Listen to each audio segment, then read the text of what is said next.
Hey everybody! Welcome to Talk and Ball with guests from all over, but we've got Spurs diehards TTID in the house. I'll just go around and say, hey, Adrian, how are you this fine day, sir?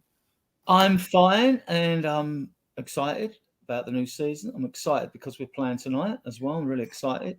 I'm expecting I'm confident, and I'm expecting a comfortable victory, and that's why I'm so looking forward to the game. Boom. I love it. I love the confidence. I'm feeling the same. Ian, what about you, my man? Yeah, I'm the same. There's something very special. However old you are, however many years you've been following football, there is something about the first game of the season. I know we're the late starters, but I was excited when I woke up this morning. I'm still excited. I'm really looking forward to the second season of Ange, and I'm expecting us to win with a bit to spare tonight as well. Love it. I love it. And then we've got AJ in the house. AJ, this is your debut on Talk Ball. Welcome, and I'm very glad to have you, man. How are you doing this fine day, sir? Well, thank you very much. Pleasure to be here. Absolutely fantastic. It's like the other guys have said, it's something about the first game of the season. I'm not gonna lie, there's a little bit of nerves, but I'm quietly optimistic about this season. I feel that we've got some pieces that need to be fit into the puzzle, but I think once they are established, I think we're in for a fairly good season one way or another. Love it. I think so too. I'm optimistic. I'm really optimistic. I mean, everybody knows, we've all heard about the second season with Ange, and about how much improvement there is between first and second season. And also, I'm with you guys. I went to bed last night with butterflies in my stomach. Had a hard time sleeping. I'm excited. I can't tell you how excited I am. And I'm also excited for another person I haven't seen in a long time who's in the back and bringing him in. It's Jamie Ember. What's up, Jamie? Hello, mate. How you doing? We're all good, man. We're all excited. But what about you? How are you, man?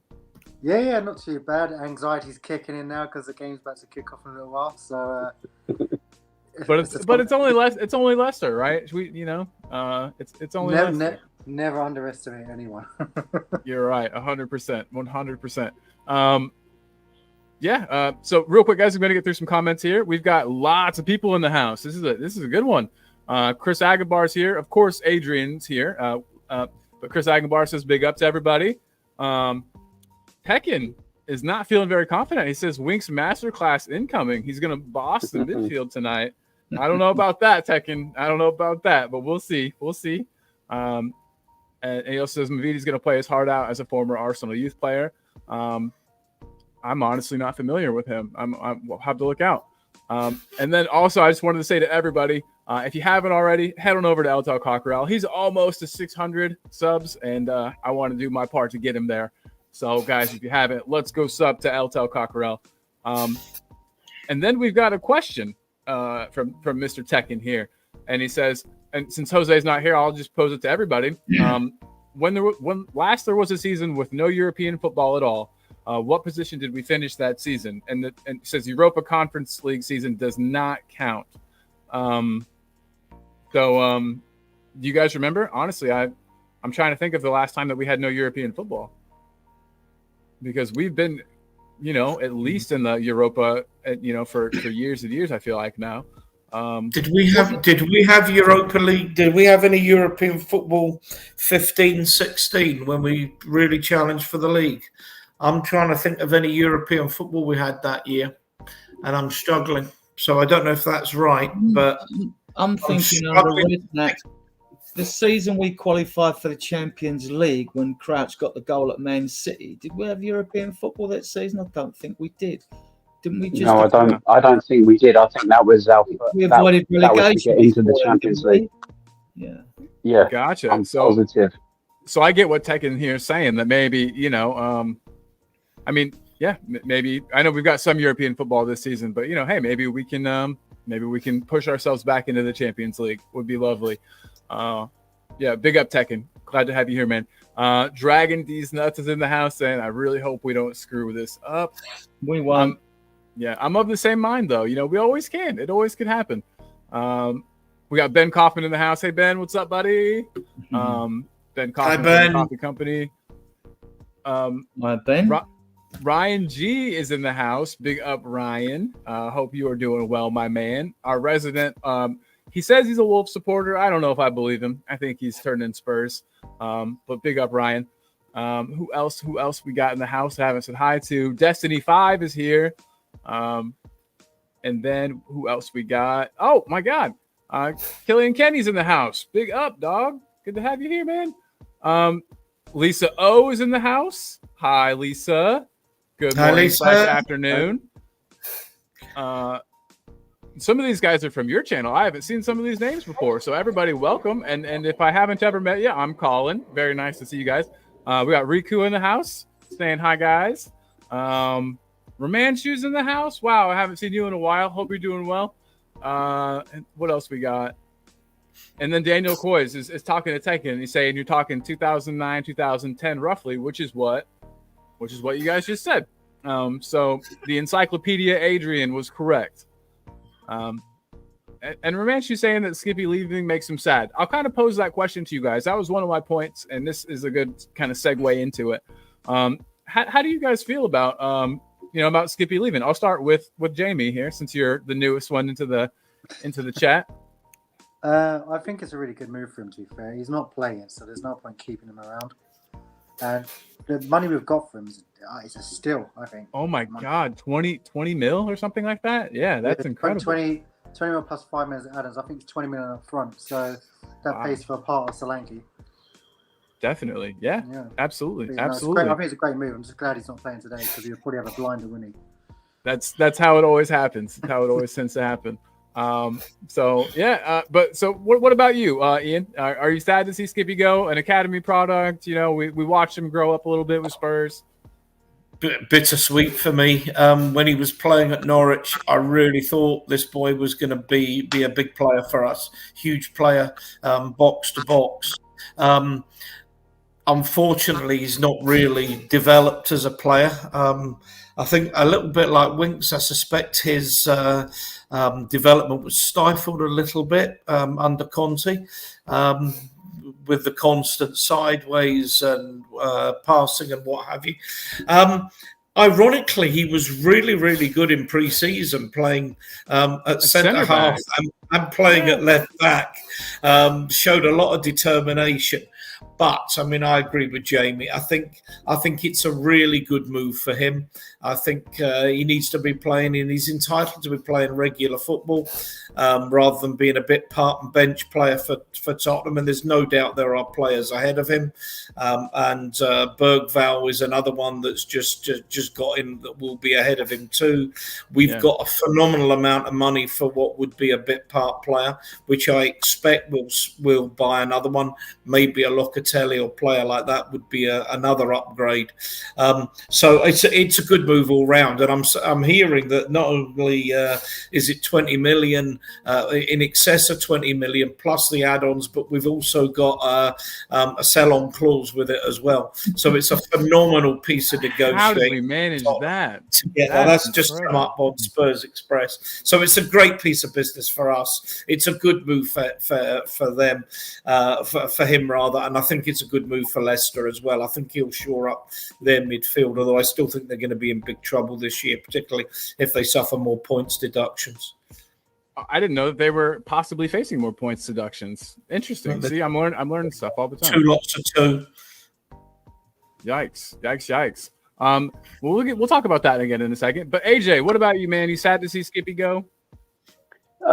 Pretty much echo what the other guys have said. I think it's a move that suits everybody. I've got a soft spot for academy players that come through. I think it means more to them to represent the club. You can see it. And as Ian was saying, when Skip was on loan to Norwich, he was excellent. I think he was their player of the season. And there was that hope that would transfer over to Tottenham, and he never really got his chance. He was always the guy behind your first choice, So he was like the guy behind the guy, and it just never worked out for him. I'm happy that he's got a move. I'm happy that I think he's going to get regular first team football, and it frees up a space for us with a decent lot of money coming in that we can build and we can add. But yeah, I am sorry to see him go. I was sorry to see Winks go. It's just, for me, you get so much more effort from a player that comes through your academy that understands what it means to play, to represent the club that we all love. So yeah, bittersweet, but it's the best move for everybody, I think. I agree, and I'm sure Adrian will agree as well, right? Adrian? Yeah, I mean, like, it's one of our own, and he'll get a warm reception whenever he returns to the stadium. We do that with our old players and with players that have left and joined other clubs. The thing with Skip was, though, although he's a very good player and can do a good job, unlike our 6 midfielders we've got left, if you look at them, all of them can give you that something extra. They can make things happen when they're on form. Skip, all right, he scored that nice goal against Chelsea, didn't he? Straight after half time. But with Skip, you get Skip, and that's it. You don't get anything extra with him, do you? You don't get no special move or whatever. He's just basic. He's a good player. Yeah. He'll do a good job for Leicester. You know, absolutely. All our Spurs fans wish him well. As one of our own. No, he just doesn't give you anything extra. And now when Lo Celso goes with Højbjerg, that'll be 3 midfielders out. So we can expect at least a midfielder to be brought in, to replace Locatelli. Yeah, Locatelli could even. I mean, the rumours with Conor Gallagher are circulating again because he's moved to Atletico, hasn't gone through yet. It might be one of these brinkmanship moves, between the 2 clubs. So we wait to see. So my next question is: while Leicester are taking all of our midfielders, think they had taken Yves Bissouma? They could have one of those if they would like. I'm just thinking, hey, maybe we could flog him off over to there. But no, I agree completely about Skip. It is sad, but it is kind of neat. I highly doubt that he'll see. I mean, is he eligible to play today? I don't think he will, but is he eligible? Do you guys know? No, he's not. Skip? Yeah. No. Skip won't be eligible, not in the chance. No, I think you had to be registered to play this weekend because they don't punish teams for, being or reward teams for playing late or early. To play this weekend, you had to be registered by 12 noon on Friday. And I think people would probably have seen that Odebear is not eligible tonight because although he was registered in time, he needs a fresh work permit. In the UK, work permits are specific to an employer, and he doesn't have one for Tottenham. He had one for Burnley, so he needs a fresh work permit, so he won't be involved tonight.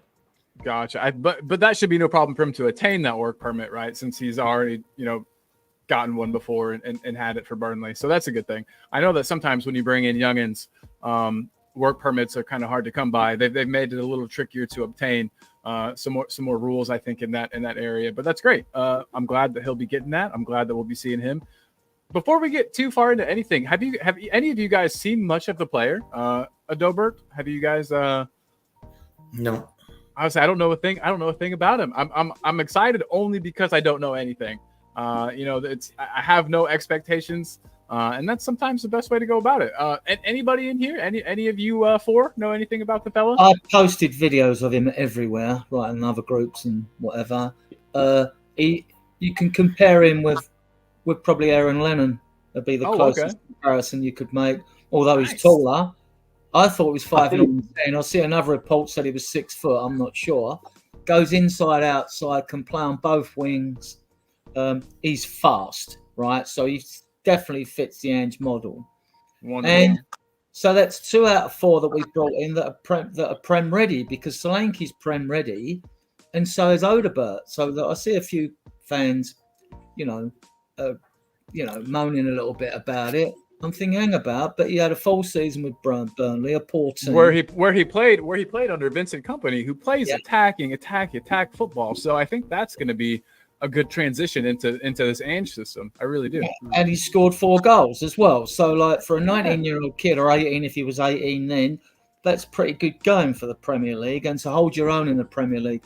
So, I mean, you could say that like, he's more advanced Premier League-wise than even Bergvall or Gray, because as much as I like those 2 players as well, those 2 players have yet to play 90 minutes in the Premier League. Whereas Odobert has had plenty of games. Yeah. Something I've heard. Oh, sorry, AJ. No, you go. Something I've heard from a fair few people and seen online are people knocking the move. And I get it, because when we've been linked with certain other players, when they've been talk about Chiesa and Neto, it might seem like a step down or a step sideways, but one thing that constantly gets levied at our wingers are they don't take a man on and beat a man.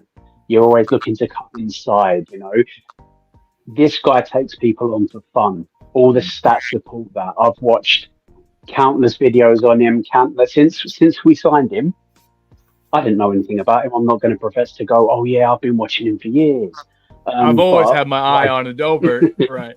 But what I did do is watch old clips from games he's played in, obviously the highlights, and trying to look for, the bits that didn't work out for him. He always looks to take his man on, and he can go on the left, he can cut inside. One thing that gets mentioned about Kulu is he's predictable when he's out on the wing. And he cuts inside all the time. You know what's coming. So once you know what someone's going to do, it's easier to mark them out of the game. They're less impactful. This kid has got pace to burn. He's got very quick feet, and he's comfortable on the left or the right. If he's playing out on the right, he drops into the middle and picks up the number 10 position. That's good. If Maddison's not on it, if Maddison's not performing, that's another option, I think, you would hope that he's going to adapt. You would hope that he's going to hit the ground running and have a good season. And I don't think we bought him to be a backup. I don't think we've bought him to be on the bench. I think we've bought him because he offers that something extra that we don't have in that position. I think it's a good buy. I don't think it's amazing. It's not something that wows me. But if you look at players like Neto for 60 plus million, who's injury prone, and you look at players like Chiesa, who's had one standout season and a couple of decent seasons, but has had injury concerns, and he can't get a move for love nor money. I think it's a good bit of business, and he's 19 years old. If he's a success, if he's a hit, we could have him for 6, 7, 8 years of performing at his highest. So it's all ifs and buts, but I think it's a decent bit of business. Colin, have you seen his stats? I have not. Very impressive. His stats are identical to Nico Williams. Oh, snap. Identical. Wow. Okay. And arguably playing in, I don't want to say a harder league necessarily, but yeah, I mean that's wonderful. Okay, that makes me even happier about the deal. Colin, they were scarily identical. I mean, it was almost like if, there was. I don't know if it came up on Talkable, certainly on a few of the WhatsApp chat groups. The stats were almost like looking in a mirror. Wow. And Nico Williams is meant to be one of the best young players in football. I mean, I agree with AJ. I think that the idea of spending 60 million on an injury-prone Neto, who's in the mid-20s, and paying 20 million or whatever we paid, 25, whatever we paid for this boy, who has pace to burn, and Neto would have suited Tottenham. I mean, much more than I think it would suit Chelsea and the new manager's style. I think, well, that Chelsea's a basket case, but I'm really excited by what I've seen about this boy, and particularly how we'll fit the style of football that Ange wants to play, and in particular, as AJ said, with wingers attacking fullbacks, balls being played in behind fullbacks, and then taking on players for fun.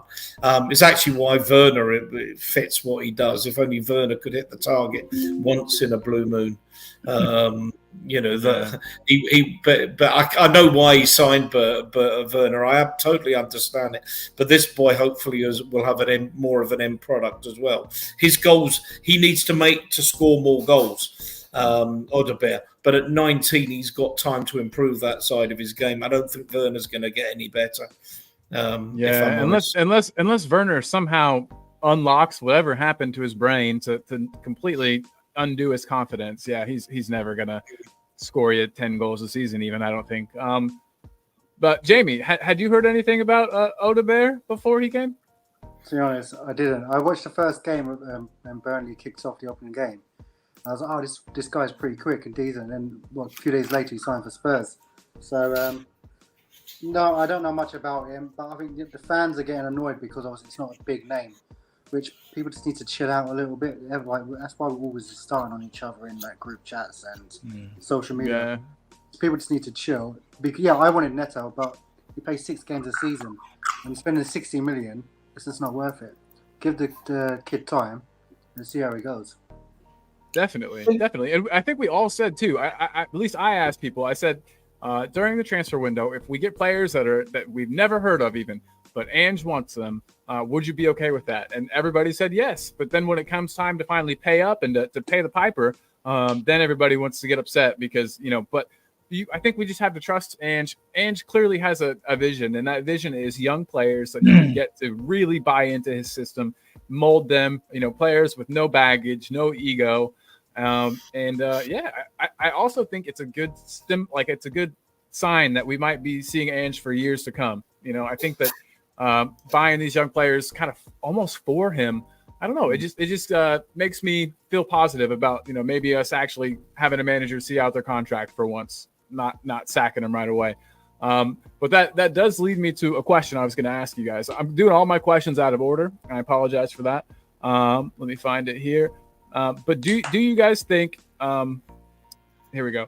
So Leicester are not looking to be in great shape at the moment. Must-win match for Spurs. Will Ange be in the hot seat if we don't manage a win? I know it's first match of the season, but do you think that fans will turn? Do you think that people will be upset? And I'll throw that at Adrian first. No, not at all. I mean, we're talking first game of the season? I mean, West Ham and Chelsea lost their games. They're not going to sack their managers, are they? I mean, I wonder why a question like that gets asked and the reason behind it at this time of the season. First game? No. Ange is safe all season. I don't see Ange being with us for years to come. I think we're going to have a terrific season. So, I truly hope so. Yeah. I would just go to one bit on the Odegaard thing. Of course. Obviously, he's French, and it should be mentioned that Burnley bought him off of PSG. He came through the PSG academy, and it's no wonder he couldn't get into their first team. So I just want to throw that in. He's come from a pedigree background, at PSG. So I just want that in. But back to this question again. No, it's not a must-win match, but we are going to win it. We'll be top of the league tonight. We're going to score more than 3 goals and go above Brighton. I love the optimism. I love it. I'm in the same mind. We'll go with you, AJ. Though, do you think that any of the fans will be, I don't know, turning on Ange a bit if we don't win this match? I know there's some fans that don't like him already. There's some fans that don't think that he's up to scratch, that he's Tottenham quality, that he's Premier League quality. Do you think a loss tonight would just fuel that and make, I don't know. You know what I'm trying to ask. I know what you're saying, buddy. For me, it's a question where I'm going to answer it with a depends. It depends on who you are, whether you're a fan on social media or a fan that goes to the games, because the atmosphere and the vibe inside the stadium is totally different to what comes on social media. It's like chalk and cheese. I don't think Ange would be in the hot seat. I don't think he's in an imminent danger of losing his job if we didn't get a victory. But obviously, with any setback, with a draw against teams you should be beating, with a loss against teams that maybe you should be picking up a draw against, it's always going to be, well, we should have been doing better. Then you start asking questions. Then the manager has to come out and defend himself and the players, and it's so much more scrutiny if you don't hit the ground running. So let's make sure that doesn't happen. Let's make sure we get the win so we don't have people asking that question. But for me, I just think the talk of a man that took us from 8th to 5th after losing the best striker in world football, when many people said we're going to be finishing lower part of the table, we're going to be getting relegated without him, and we actually scored, although I think it was a few, we scored more goals. So this is the thing. It depends how you look at it. There's always multiple ways of looking at any particular scenario, isn't there? But for me, he isn't in any imminent danger. But let's just hope we get a win. Absolutely agree. Fellas, anybody else have anything to say about that? Do you think? I'll go further. There's a quote there, International Observer. I don't know who you are, sir, but or madam for that matter.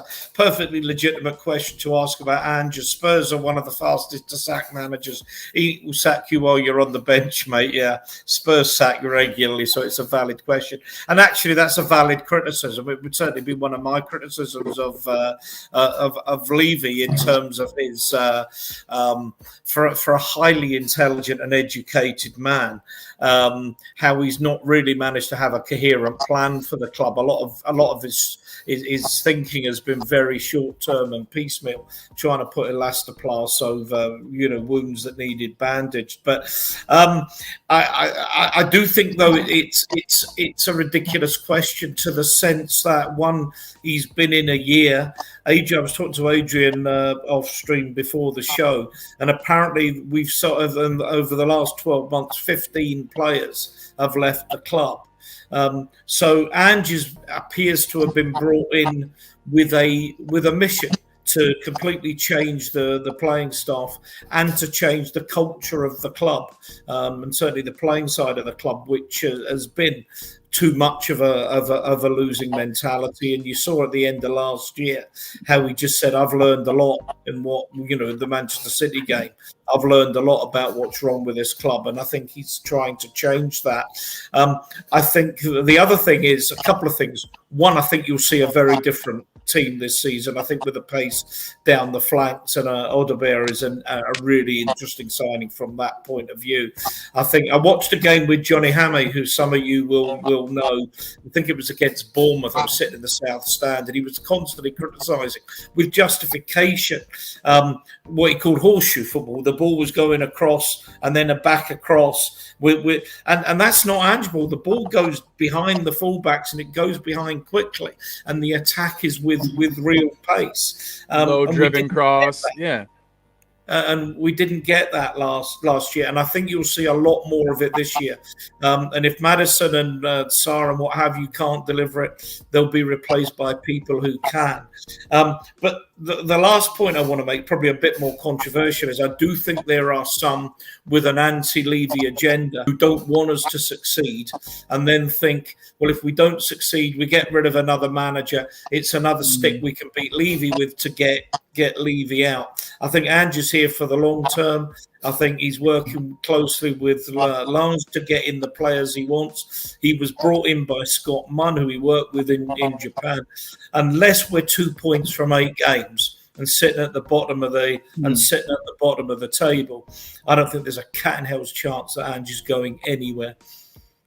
Lovely. I truly pray you're right. He's been my favorite Spurs manager since I guess since Pochettino. But I'll just add to Ian's wise comments here.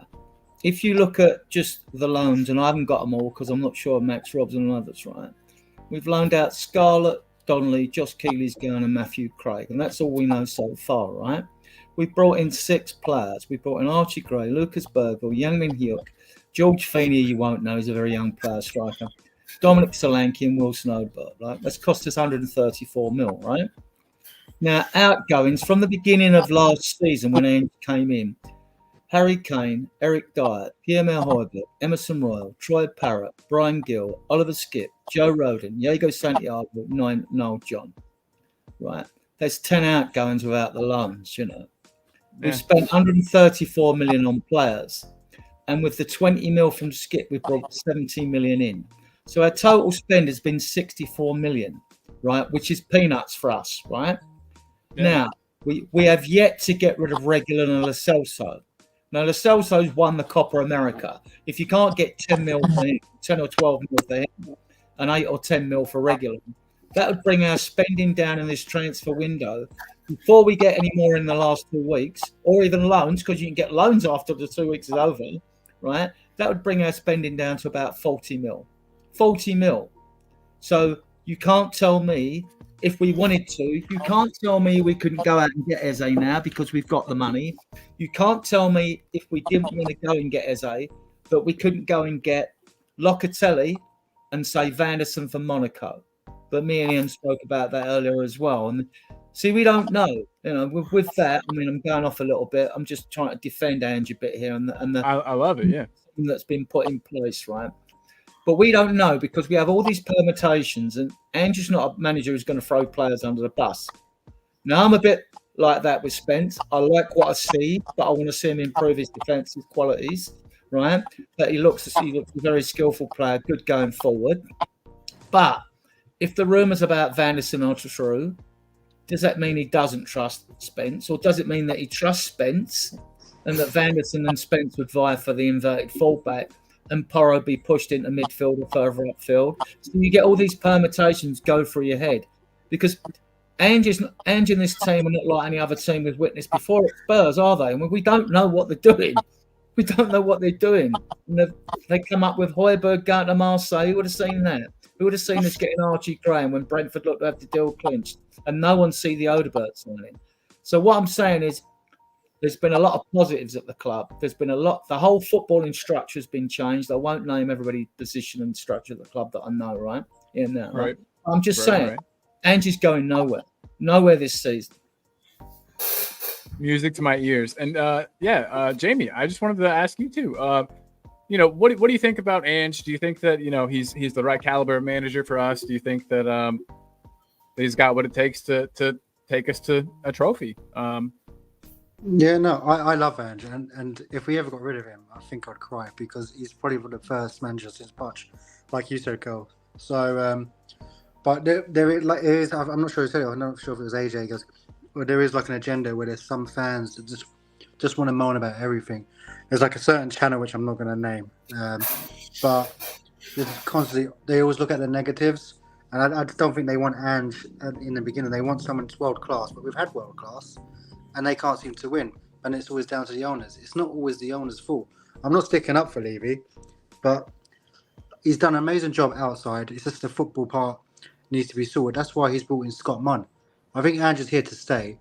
And like I put on Twitter the other day, I think we are going to finish in the top 4. So just let him be. The managers need time. Pep said the other day about the Chelsea manager, I can't remember his name.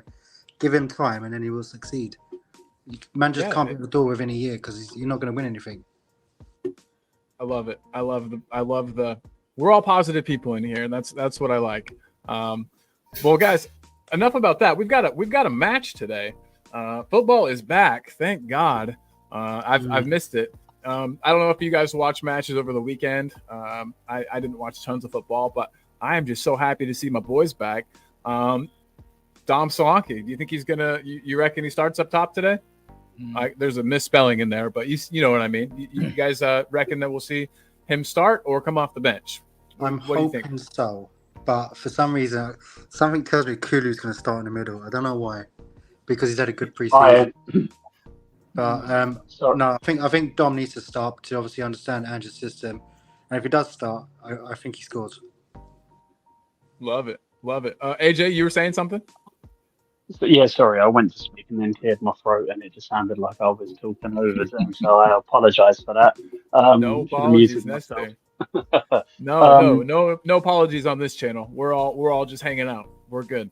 I would like to see Solanke start, but it all depends on what training's been like. I think he's had just over a week with them, hasn't he? We didn't sign him early enough for him to play any part in the game against Bayern. It depends how Ange thinks he's taken to training, whether he totally understands the system and his role in it.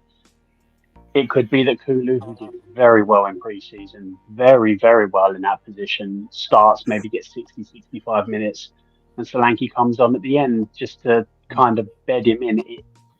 You can't really take any game for granted at this level, but it is Leicester. We are going to face far sterner tests. So if you can afford to give your striker time and let him come into the game when we're maybe comfortable, that's probably better than chucking him in at the deep end if you're not sure about him.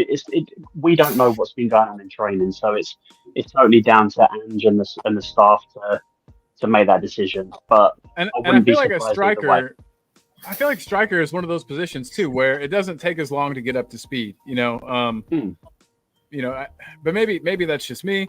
But I think a striker is a striker. Of course, there's going to be differences. Certain managers will want you to press more.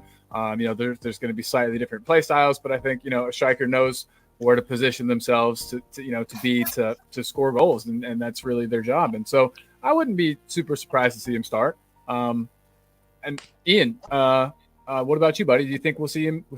Start today? I'll be Starting 11? astonished if he doesn't start. I mean, I'll be really surprised. A couple of things that Anne just said to give the clue. First of all, he talked about Van der Ven only being with the team 3 days, and he started in the first match at Brentford and played extremely well. The second thing is that he was very complimentary in his presser on, I think it was on Friday, about the way Solanke had trained and the way he'd fitted in. He's brought him for a particular purpose, and I think the best way of him learning around his teammates and the style that Ange wants and the kind of finishing positions he wants to be in to finish the kind of football that we weren't finishing off last season is to play matches. So I would be staggered if he doesn't play. But also, I need him to play because he's in my FPL team. So, there you go. yeah, there you go. And then Adrian, of course, we got to get your take on it. I like to make sure everybody gets involved. What have you got, buddy? Well, I picked my team, the usual back five, and I went for a midfielder, Bentancur, coming in for Basuma, who's rightly been suspended. Should be for more than one match, in my opinion, at least 4. But that's another story. With Sarr and Maddison, obviously. And my front three would be Son, Solanke, and Kulusevski. I mean, otherwise, what more has Kulusevski's got to do? He's got 4 assists and 3 goals pre-season. He's been our best player. But like the other guy said, if for some reason Solanke doesn't play, then you probably would say Kula would go as a 9. We know that. I mean, Kulusevski's got slow. I mean, there's a big myth about him being slow, right? But we know that Ange, likes lightning fast wingers who hug the touchline, right? So I think there's an outside chance Kulu possibly doesn't start, but then Johnson has been poor pre-season. He's just not looked good. Last year he got 5 goals, 7 assists, but he's just not looked good. And I'm sure he will come good, but no, I see him going solid. Plus, Cooley gives you that bit of hold-up play, doesn't he, away from home when you expect to be under more pressure. So, he helps Porro. They work together as a pair, those two as well.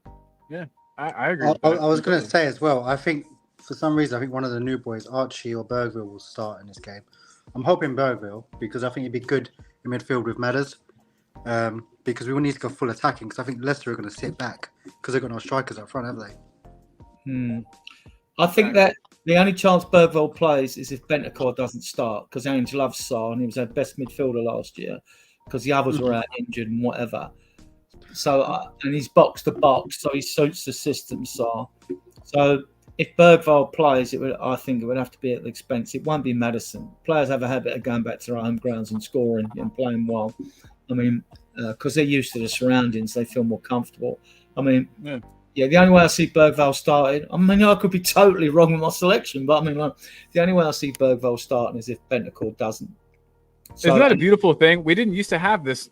We used to know who was going to start every match because we didn't have depth. We didn't have players that could come off the bench and adequately replace other players. And I love this. I love the fact that there's a selection headache. I love the fact that some good players aren't going to start. I love that, it's the competition's great. Being able to select players, horses for courses. I don't know. It's great stuff. And I think it's finally looking good. That's why we asking Spurs diehards usually, and ask, well, give us your team selection who you want to see play and give us the team selection you think Ange will pick. Right. Because you can let your heart rule your head if you've got particular favourites, We all do it, but I think he'll go with a tried and tested. Like I say, I see Bentancur starting unless he gives way to Bergville. Other than that, What formation do you think he's going to play, though? Do you think it's going to be 4-3-3 or 4-2-3-1? Probably, I think it depends on if Solanke plays. 4-2-3-1 if Big Dom's up top, but I think if we play somebody like Kulu in the middle, I could see it being a 4-3-3. But that's just me personally. I mean, yeah. I also want to say I've missed a ton of comments, guys. They're coming in thick and fast. I appreciate everybody being here. I've seen tons of names. I want to say hey to Pranvat. Pranvat's in the house, our resident Chelsea fan. Pranvat's a United fan. Pranvat's here. Good to have you here, Pranvat. And then we've also had some questions asked that I've starred and we'll get to. Just want to let everyone in the chat know I'm not purposefully leaving you guys out of this. We will get to your questions, I promise. And good to see everybody. I cut somebody off real bad there. Sorry about that. I think it was Adrian. I have a habit of cutting Adrian off. It's justified. I was going to say it happens both ways. It's back and forth. I think it'll be the usual formation. I think it'll be a 2-8. No, I'm joking. I don't see much difference. I mean, when people talk about formations, there's a bit of a myth because you don't keep that shape all throughout a game. We get the idea how you train to a system, but 4-3-3 or 4-2-3-1, there's not much difference when you've got all that fluidity on a football field, is there? There's not much difference. It'll be an attacking style one. We know it's going to be attacking style home and away all season, right? And it's going to be 4 with a 3-3 really in front. It's going to be 4-3-3. If you're playing two wingers, you've got to play your number 9 up there, haven't you? So definitely. We got Scott M in the house, who's his usual moans.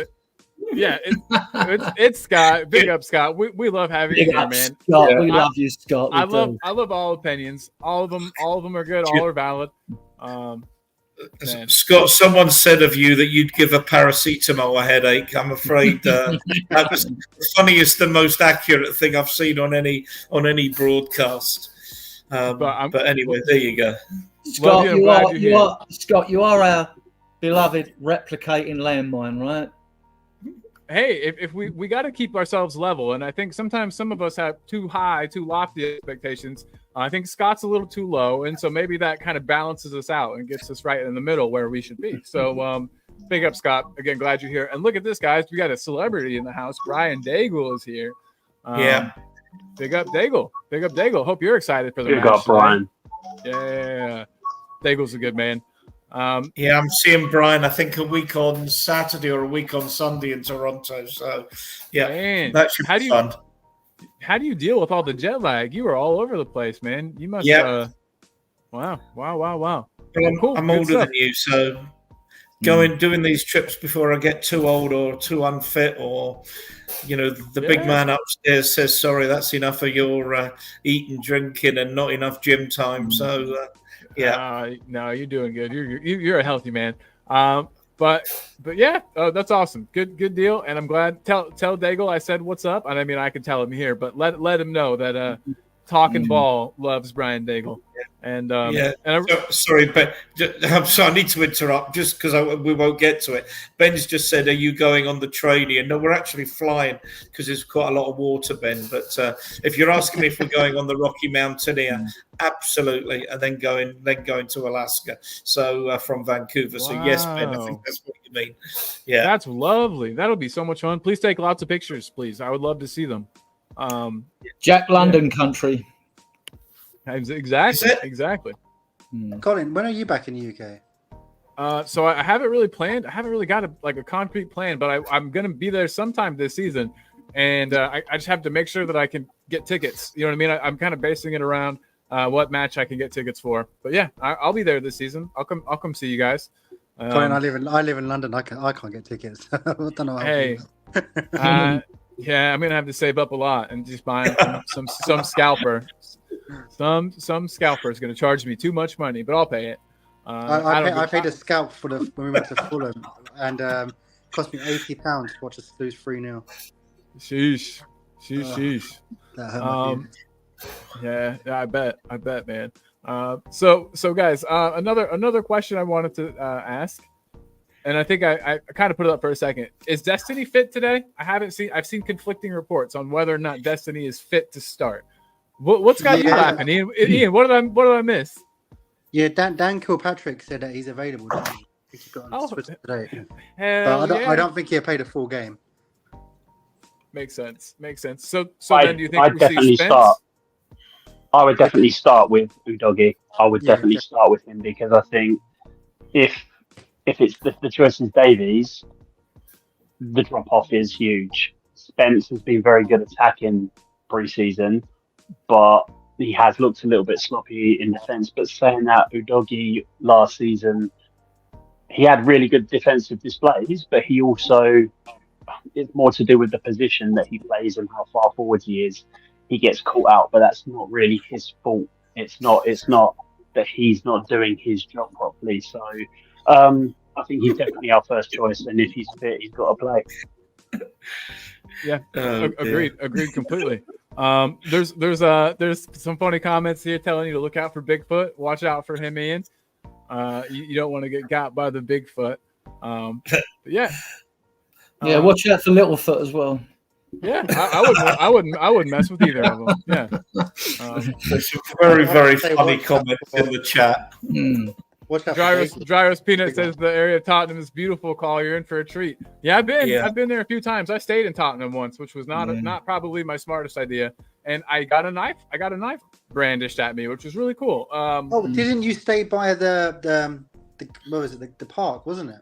Yeah. Yes, sir. Yeah. Yep. Yeah. Yeah, that was wild. But it was cool. And the area was called Little Russia, I believe, or maybe it was just affectionately referred to as Little Russia. But yeah, it was a good time. I had a lot of fun. Only Ian and Brian can understand what I'm saying. Yeah, I honestly have no idea. I have no idea what you're saying right now, Ben. No clue. Not a single clue. But big up, of course.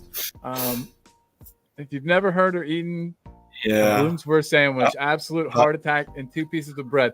So what's on the sandwich? I need to know. I'm a salt beef man myself, but yeah, me as well. Salt beef, brilliant. A Bloom salt beef sandwich with latkes and coleslaw. Just don't go there. I haven't had lunch yet, so you guys are making me hungry. But yeah, good stuff. Graham's in the house says, not too fussed about the starting 11. In theory, any option should be more than enough. More interested to see how quick subs are made if not going to plan. That's a good point. I don't think that Ange is quite as stubborn with his subs as maybe like Pochettino was. He wouldn't make them until like the 80th minute sometimes. Do how do you guys feel about Ange's subs and how fast he makes subs? And AJ, I'll come to you first. Do you think that Ange has shown that he's pretty tactically astute or willing to make changes, or how do you view that aspect? I think last season it was a bit of a mixed bag. Sometimes I think later in the season, if it wasn't going right, he would make the changes quickly. But I think early on and midway through, it was you'd be able to see. We'd all be able to see that players weren't gelling. It wasn't happening. And you'd be thinking, right, make the subs now. Give your substitutes enough of a chance to get into the game and to affect it. And they'd come 10 minutes later than you'd expect. So I think last season was a bit of a mixed bag. I'm just hoping that this season, if he can see, if we're all aware that something's not right, it's not working, that he makes the changes quickly, proactive instead of reactive, right? If you can see that you're losing possession in the midfield, I don't know whether you go chuck an extra body in there, whether you tweak your system slightly, but I mean, yeah, you've got to be proactive instead of reactive. So as long as he's making the changes quickly and we're affecting the game positively, then I'm cool with that. But yeah, I want to see him being more positive. Yeah, no, I agree.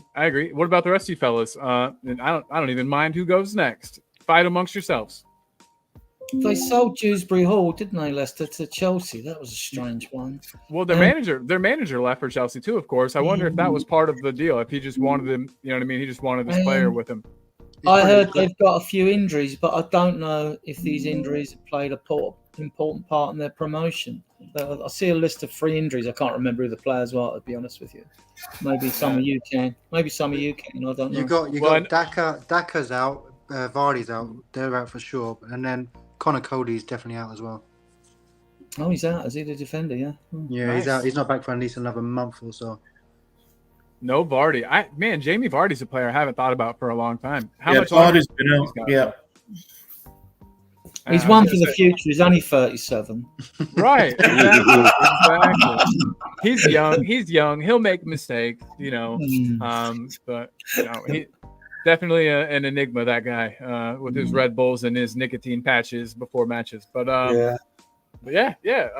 So I real always quick, remember with Vardy. I always remember, if you remember the game we won 5-4, a clinch 4-4 Champions League football. At Wembley, I do remember that. Yeah. Vardy, they subbed Vardy to come on and take the penalty, right? And he came on and missed it. Do you remember? Lloris saved it. One of the 3 or 4 penalties Lloris ever saved. Yeah. Well, he made 3 that season. He made the one at Arsenal that got us the draw there when they would have won the game, didn't he? And he made the one at home to Man City in the Champions League. That's so dodgy true. Penalty, right? He made 3 big ones in that season. I'm talking shit here. I'm speaking out of line. Yeah, you're right. I'm not giving him enough credit. Good old Hugo. So I have another question to ask, and then I'm gonna run actually and grab my charger, and I'm gonna laptop charger because I really smartly forgot to bring it. It's just downstairs. But before I do so, I wanted to ask this question, and I'll let Adrian go first because I know he'll still be talking when I get back. With Spurs' record against set pieces and with no set piece coach, as you guys know, do you think Leicester will look to exploit that? Do you think Leicester will look to to make good use of their set pieces and try to nab goals that way, especially since they're kind of strikerless at the moment? I think every team tries to score from set pieces. With us and set piece coaches, I mean, people say bring a set piece coach in. Well, then I do wonder what our coaches are doing, because our first team's got 6 coaches. You've got Rod Birch, the goalkeeping coach. Then you've got Matty Wells, ex-Spurs player, is now a head coach. Then you've got Ryan Mason and Milo Jedinak. And then you know the other 2 that are brought in, Nick Montgomery and Serge Raymondou, who had success with Mariners in Australia, and were then managed Hibs together and the Scotland under-21. So he'd know more about them than I do. But so if we need a set-piece coach, what exactly are our coaches doing? I mean, and surely delegate. I mean, if one of them's doing data and analysis during the game, like Milo Jelinek seems to be sitting up there with the press with a laptop, probably recording data from them sports bras that players wear when they're running about and all that, passing information down to Ange, maybe, if that's what happens. I don't know what happens really, or whether that information is just collated and kept and used for a chat with the players at a later date. I don't know, but I think we've got enough coaches now beyond me. I mean, we also took Danny Moody and Mark Chapman off of Southampton because they had such a good youthful setup, and they've come to our under 18s and 16s. I mean, the setup, and you've got like Andy Scolding's in charge of pathways and academy recruitment. I mean, like then you've got Rob McKenzie as first head coach, and we nicked Max Legoff off of Bayern Munich as first team as scout. Sorry, Rob McKenzie is head scout, and Max Legoff as first team scout. I mean, the whole club, the footballing side, has been totally revamped, and you know what Scott Munn does, and you know that Langs is the director of football. So, there is an excellent team at this club now, which wasn't there, a season ago. Yeah, absolutely. Do you think set pieces are going to hurt us tonight, Jamie? No, I think we'll be all right. I think Andrew would have probably worked in that during the week because obviously everyone's trying to exploit it with Vicario. But no, I think we're right. I think what AJ said, what's the point bringing a set piece coach? We've got a manager and a big back staff. It'd just be pointless. So I think we'll be all right. 100%. We've got some big defenders. So very true. But we even I don't know, struggled. For one, I don't feel like VDV can get his head on a ball for some reason. But anyway, so this is an old bit of news, and it was too long for me to type in here. But you guys saw that that they've kind of changed the enforcement of some rules, and that holding or obstructing a player will be penalized a lot more stringently in set pieces. I think that'll benefit us. I do. I didn't watch much football over the weekend. Like I said, did you guys? Did anybody watch much football over the weekend? Yeah, I saw Crystal Palace denied a really good goal, perfectly good goal, by a referee appearing to see an infringement that didn't take place. The thing was about people talking about VAR. The whistle had actually gone before the ball went into the back of the net. Therefore, VAR has no role to play. Once the referee has given a foul while the ball is still in play, the VAR can't interfere. Probably self-evident why. But I thought the goal was perfectly legit. I did post on one or two of the social media groups I'm in about the goal that West Ham conceded. They don't have a set piece coach, and the goal they conceded, I mean, I'm sure plenty of people in the chat saw it, and my fellow panelists. I mean, the bottom line is if defenders don't do the basics, like picking up players in the box and tracking runners, then no amount of coaching in the world is going to change that. So, but your earlier point, Colin, is absolutely right, that I think it will suit us. I think players trying to block off the goalkeeper and what have you, I think we will benefit from that. But that doesn't mean we don't have to improve at defending set pieces. We do, but I do agree the law change will help us. Just one piece of breaking news that Valith is starting for Espanyol tonight against Valladolid. And I think that's good news for him, good news for us. What time is kick for that?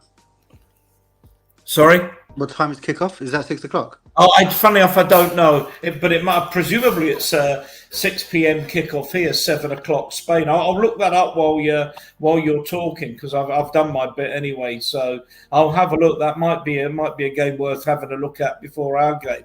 So I'll just have a look at that and come back to you, Jamie. They've tweaked the handball rule as well, and I was disappointed with the offside I seen. What game was it? The Chelsea Man City game. I thought this offside automatic rule was going to be decisions were going to be made a bit quicker. I didn't think it was. It was a bit quicker, but apparently, go on. Oh, go on. Apparently, they're not implementing. I thought they were going to be using the same system that they were in the Euros and in the Champions League, like that semi-automated system. but apparently they're not using that yet. They're going to be using it after, I think, the international break, which is ridiculous. Why would you not start Why- the campaign with this? What the hell? Yeah, change the This rules is- halfway this is- through. Don't quote me on that. I don't know if that's 100% sure. All I know is I know that the league were meant to be implementing the semi-automated system, and they definitely weren't doing that because they were messing around drawing those stupid lines, which irritates me. And they always say, we can see it on the screen in real time. We can see, no, that's not offside, or yep, he's a mile offside. And then these experts that have been trained to use this amazing system are spending 3, 4, 5 minutes drawing lines. It's just stupid. It's a waste of money. It's a waste of time. It takes the passion, the emotion out of the game. And It part of my language, I feel like they're just kind of dicking around with those lines too. Like they're never, it's 100%. never consistent. It's never It's consistent. it's not an exact science. The camera isn't level with. I don't know. You know what I mean? If they had a camera, I guess like on one of those like cameras that are in the air that was following the action the entire Yep. time and like kept they could draw a straight line. That's good, but they're all angled and I don't know. I hate it. I feel like it's just guesswork with some lines drawn on it to make it look like it's not guesswork. But yeah, that's my thing. So I wanted to say, Jose, let us all know, Eltel, let us know that it's a 6 p.m. kickoff to watch Valith play today. And then he also, we also need to point out that everybody, if you haven't already, and I already lost it. Well, hold on one second. If you haven't already subbed to Jose's channel, please do so. And here is the link. I'm putting it in the chat right now. Bing, bang, boom. Done. Let's help him get to 600 people. If anybody deserves it, it's him. You know how much he puts into this. So everybody go and support my man, Jose, my partner in crime. He's a good dude. Oh, can I just quickly say in regards to the leads, one thing that irritates me, and I don't get, and maybe one of you guys can enlighten me. I'm happy to learn. If you want a player to get game time minutes and understand the Premier League and to be ready to go when he gets his chance, why would you loan him out to Spain, which is a completely different league, completely different way of playing, less combative, to then come back into the Premier League and face centre halves that are going to demolish you and take lumps out of you and manhandle you? Why would you? For me, I would have rather he gone to the championship, to be honest. Exactly. This is what I was saying. I just don't understand it. I don't get it. It doesn't make sense to me. The only thing I can think of is like comfort, maybe. You know, he speaks the language, but he needs to be getting comfortable in England. He needs to be learning. You know what I mean? 100%. So yeah, I get it in a way because they're making it easier on him, but I don't think that's what he needs for his development. I don't know about the rest of you guys. No, I agree with you. I spoke to a good friend of mine, and he was like, Velez can't speak a word of English at all. So that's why they sent him over there to get more comfortable and understand the game. But I agree. I think he should. I would like to have gone maybe Ipswich or Southampton because I think they were done quite well there. That would have been great, yeah. And his loan last season was absolutely piss poor. So He played, yeah. yeah. So Daniel's saying he scored against Brighton away, and it was a dogged goal to get for a striker. And he didn't want to come off at the lane when he was patently injured, and they still passed him the ball. I watched videos of him. There's something about this player I like, but I can't make a firm decision on him until I've seen more of him. You know, right? I know He Jose's. was- I know he was- Jose's a big yeah, fan. I like his grit. He was a Paratici boy, wasn't he?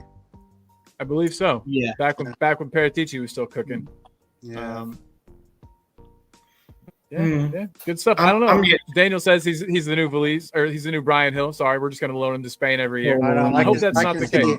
He's the new Helder Postiga for me, I reckon, at the moment. no, he's not a Brian Gill. He's not lightweight. I tell you that he's not lightweight. He's a big Very guy. good. No, he's a rough lad. Like he likes to get mixed up. You can see that, and this is why I think that he should be loaned to a championship team or a lower Premier League team where he's gonna get used to the English game, and he's gonna. I feel it's doing him. I feel it's doing more harm than good by sending him to Spain. No, I think if it doesn't work out, to cut his loan short, then the second transfer window, loan it to someone in English. Big time agree. Yeah, I'm in agreement with you. Do you, I was going to ask, Ian, do you have any thoughts on this? Do you think that loaning him to Spain's a good idea, bad idea? Yeah, good idea. But breaking news again that Conor Gallagher has now been authorised to go back to Madrid to sign for Atleti. That appears to be that's a here we go. So that appears to be a done deal. So he's definitely not coming to us this year. Good. Ronnie in the chat, Valith should be sold. Not going to be good enough for Tottenham Hotspur. I'm not convinced he's the right player for us either. And having seen Lancashire and Valith, I think Lancashire is the real deal. I really do. I'm a big fan of Lancashire. We had some debate about whether Lancashire would go up off on loan, or and Valith would stay, or vice versa. And I was certainly, Adrian will remember, I was very much of the opinion that Lancashire should be the one to stay. He really does have something about him. He has some presence. He takes on players in the box. He's prepared to shoot. There is a touch of the Canes about him. I don't want to overhype him. He's still only 19, isn't he, Adrian? Lancashire. Yeah. And 23 goals in 22 games. I mean, masses of ability, potential, confidence, presence in the box. I really like Lancashire. So, Valith, I can understand the comment about why lend him to Spain, but what you don't know, one is if the club don't think he's the right fit long term and therefore want to put him into the Spanish market where they think they might be able to sell him. And the second thing is you don't know a championship team was in for it. You know, it might be that they were touting. We talk a lot of things, but we don't necessarily know about. For example, no one knew that Odebeer was signing until it was announced. Nobody, and we don't know that they didn't tout Valith around the championship and there were no takers. I'd be surprised, but if there were no takers, and Spain, also the player may say, "I want to go to Spain." If I'm not. You know, the player does have a say. They're not slaves. So, really good question. But as I say, I'm not entirely convinced that the Valith will make it at Tottenham, and certainly I don't see him getting in ahead of Lancashire, which probably finishes it. He's too good for the championship. Well, you know, that's a fair comment. Comment.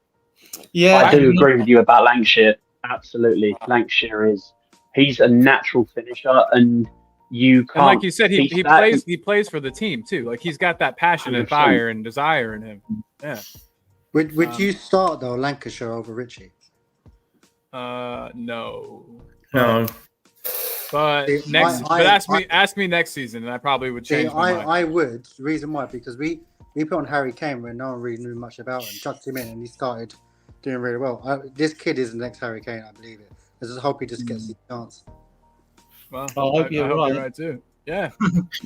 I mean, it was Sherwood who gave Kane his debut, and Levy was saying to him, "Why are you playing Kane over Soldado?" Well, you know, Levy's had his answer plenty of times over since, hasn't he? But and he's not the only striker, is he? Because Scarlett's gone to Oxford. And you expect this, he will smash it at Oxford. I'm telling you, always scores away from England under the radar because Lancashire's did so well, right? Now, I don't care who comes good as long as we end up with one of them. But, you know, the two I'm hoping we keep to add to the squad. 25. I've got Lancashire and Mikey Moore. But then there's been no decision made on Ashley Phillips or Alfie Devine yet. And I'm sure they need to go out on loan. Devine lost a year on his development because the manager changed at Plymouth and he wasn't played, whereas Ashley Phillips got game time. You know. My brother just texted me because he just heard about the Gallagher thing because my brother loves Gallagher. Really? And, because my brother's girlfriend's best friends with Gallagher's girlfriend. Cool. They're like neighbours because they're both from Cork, and he was like, he just wanted him to come so he can get a ticket in the box. That's awesome. Have they met? Have they met? He's met him? Yeah. They're FaceTimed when she's on the phone to him. So that's so cool. That is. I'm sorry for your brother, but I'm glad that we're not getting him. I personally didn't want him at Spurs, and I think that I'd rather have Locatelli. And I understand they're totally different players, but I think that we've How, lacked how a player. much would Locatelli cost though? Because I don't know much about him apart from I think FIFA. it's cheap. I think like 20, 25. I think it's about 20. I think that's a figure I saw, 20 million quid, which is Yeah. about 22, 23 million euro, isn't it? So would you Yep. take him over Gomez? Oh yeah, we have been linked with Gomez, and that was in the chat earlier. That was one of the ones I meant to get to. I apologize about that. That was from Ryan G, I think. And yeah, it was asking. So have you guys heard about us being linked with Gomez again? No. Yeah, I only saw Wolves Twitter thing saying that Spurs are linked to him, but I don't know if it was true or not. Yeah. I don't think no one knows what's going on because obviously we got Odegaard from nowhere. So Exactly, and I like that. I like these sneaky kind of under the radar moves, where we're not sitting, refreshing our computer over and over again trying to find out when they're going to come. Yeah, it's nice to have a surprise signing. But Jay Ashraf asked a long time ago if he could get our views on the latest links with Locatelli and Gomez. Which of the two would you prefer, Adrian? Locatelli. Yeah. He's 20. Last I heard, I mean, the prices of, the rumours with prices was 25 million euros, which is, I don't know, 21, 22 million quid, something like that. Buy him. Just buy him. I mean, he can play as a cam and he can sit, right? So like he can do both. Thiago at Juventus doesn't fancy him, so they want to sell. I think he's only 26, 27. He's just worth more than that. He's worth more than that. Just buy him. But we'll see. I mean, we get into the Ange, just, Ange's insight into Ange's mind now. I mean, like, I haven't got a clue what Ange wants in midfield anymore. If you wanted Conor Gallagher a box to box, if you wanted a defensive midfield, you go and get Ederson, didn't you? Or you go for Fratesi at Juventus, or you even get Locatelli. But I don't know what Ange wants in midfield. What player? So I've seen bits of Locatelli. What player would you most compare him to, Adrian? Like, I almost want to say that he's like a better Winks. Does that make sense? Like, that's kind of what I see. Yeah. He pulls the strings. He likes to kind of run things from midfield. Similar to who's the fellow we missed out on because Levy was haggling over $5 million. Jeez, God. pretty everyone. Jean Matinho. I think he's got shades of Jean Matinho in him. Yeah. I think he pulls the strings in midfield, and we haven't. Basuma flatters to deceive there. Can Bentancur do that job? Sarr can't. He's not. He's box to box, right? He's not that sort of a player. So even for Italy, he did it. He pulled the strings in midfield for them. I'm surprised Juventus want to get rid of him. I mean, we've had some good steals from there. But Daniel points out what's he done the last few years, ever since he was overhyped at the Euros in 2021. Daniel, big love to you, man. I'm so glad you're here. I love the differing opinions. It is so awesome. But yeah, I'll admit that I'm not super clued in on Locatelli, but I just like what I've seen of him in highlights and things like that. I get what Dan's saying here, but is he that much of a risk at 22 million? How much is Gomez? I think he's been quoted around about 60. I think. So, Jesus Christ! See, if it's that price, you could get Locatelli and Vanderson, right, for that sort of money, right, and a tank of a right back, right, from Monaco, who I'd like to see at the club, but then it's a question of the Spence situation or the Porro situation if he gets perfect. I mean, it's we'll have simpler. Well, the permutations will become less complicated once the transfer window's closed, because then we know what we've got, where we are. So for that 60 million, you probably get Van der Sar, Locatelli, and Chiesa, wouldn't you? So, but with that 60 million, there's a fair gap between 20 and 60. But if 60 million pound does the job that we need it to do, which we desperately need, in my opinion, a defensive midfielder, I think Gomez is actually well ahead of Locatelli in, I think it's tackles and is it interceptions? Yeah, and so also he plays in the Premier League, so you don't have to worry about that transition from one league. We've seen it time and time again. Just because a player does well in Spain or in France doesn't necessarily translate to here. I mean, with the new data, the data systems that they use, and they look at 1,000,005 different things, it shouldn't be that much of an issue these days. But if you want a player that's going to fit that role of the two of them, I would say spend the money and take less of a risk and have a Premier League proven player in that position.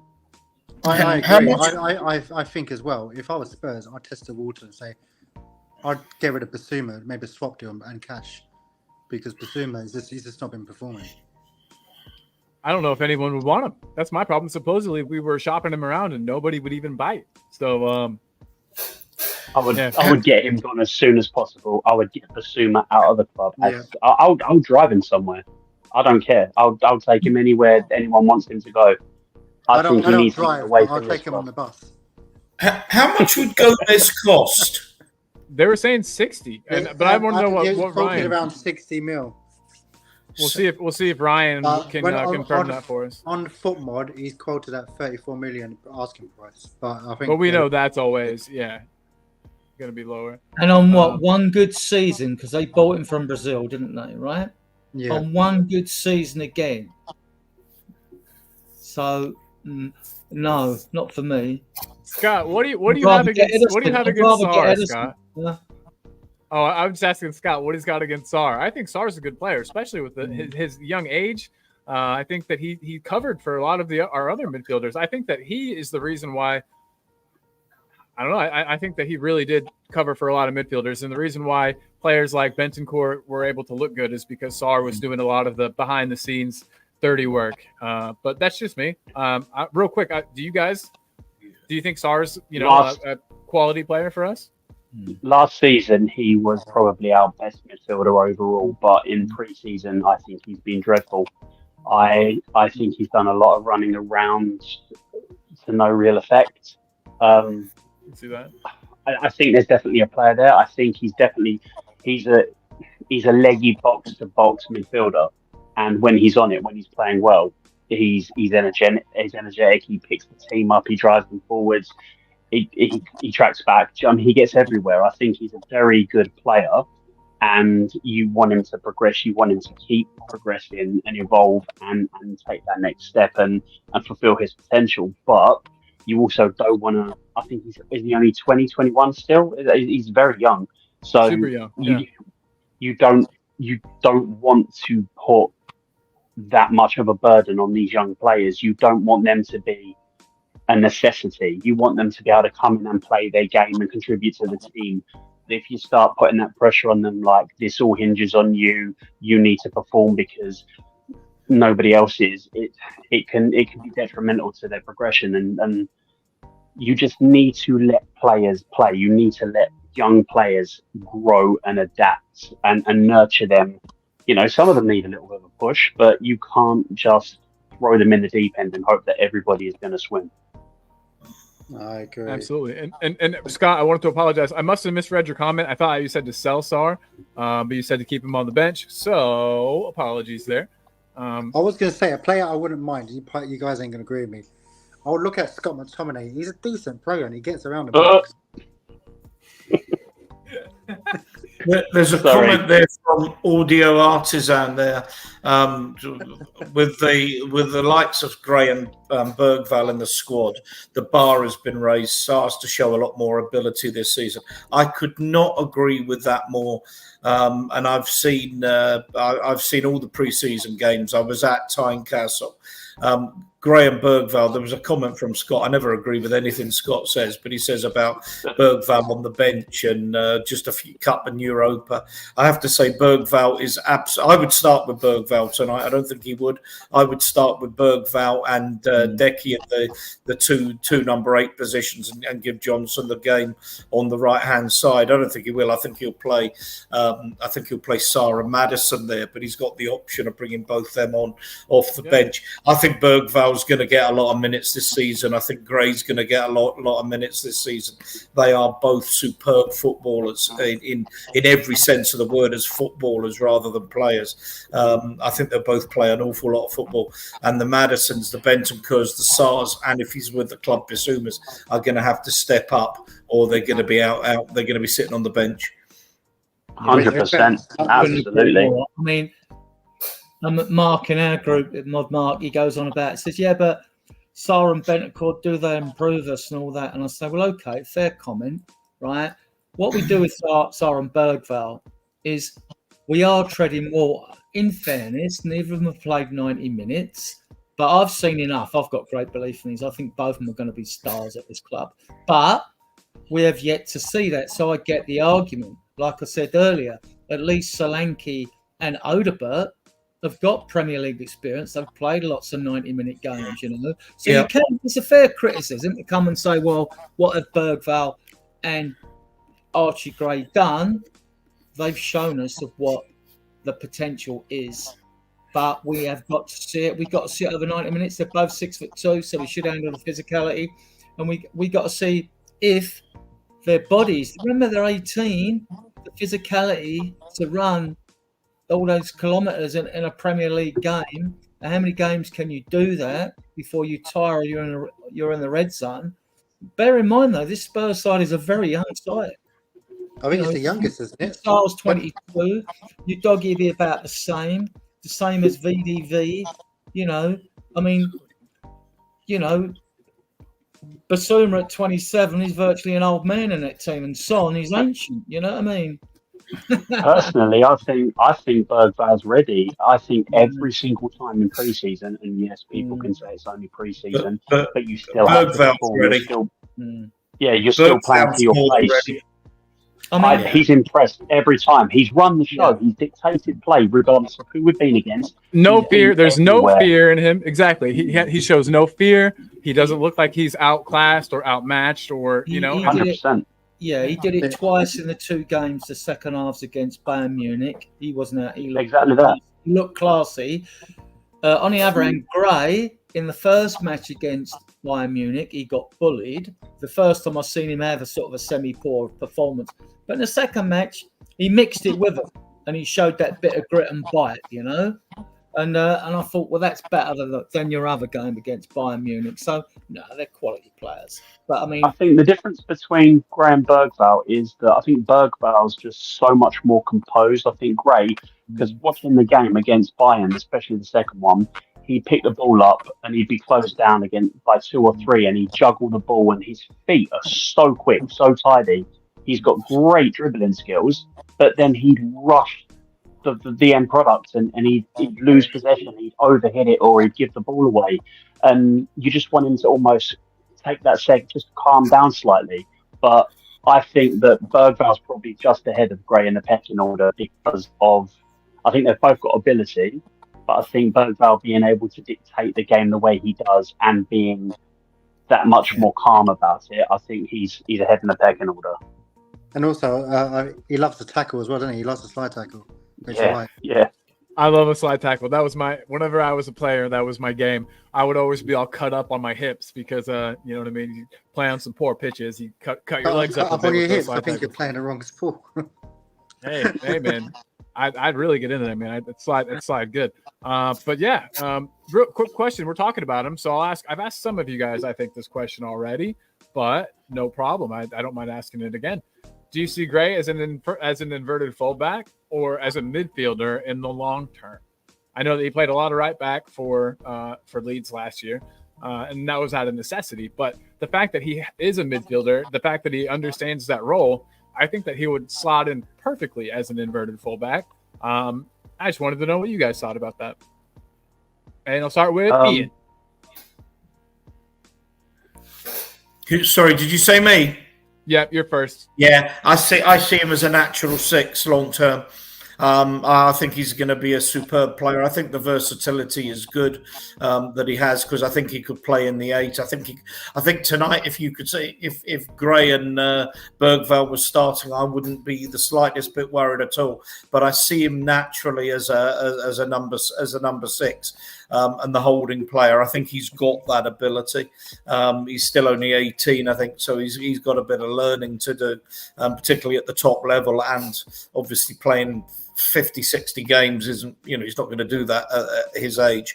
But I genuinely think that Gray has the ability to be an absolutely superb number 6, and only an emergency number, and not only an emergency number 2 right back.